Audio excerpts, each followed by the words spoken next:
I moved to Amsterdam to do a PhD in experimental atomic physics.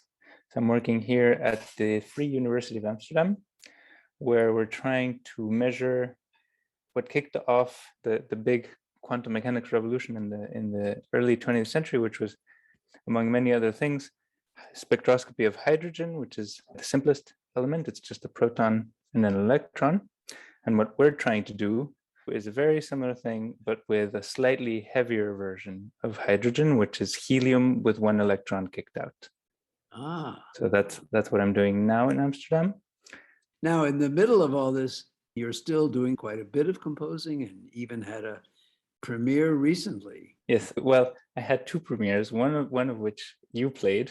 Yes. So that one I'm sure you know about. Yeah. So what I tried to do is to compose in the mornings before I go to work. This is what Charles Ives did.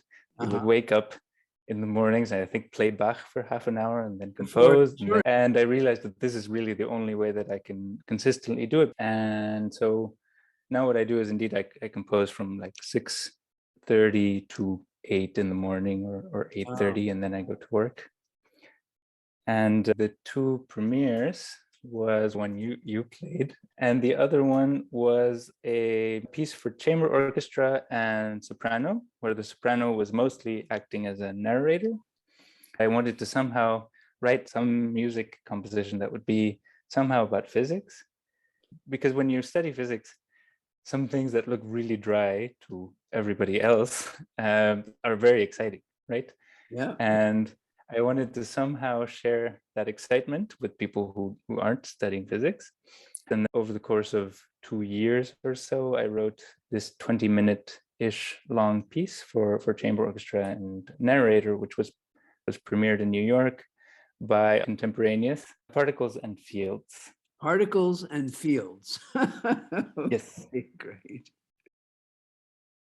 It's a funny story because I had this placement test in high school that was like a vocational test, and it was supposed to somehow tell you what you maybe should study or think about studying.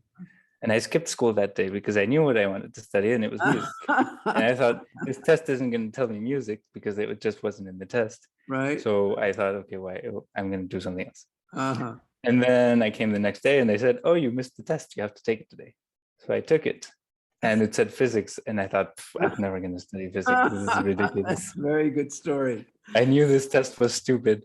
And then in the end, I did study physics. But indeed, from my high school experience, I never would have chosen it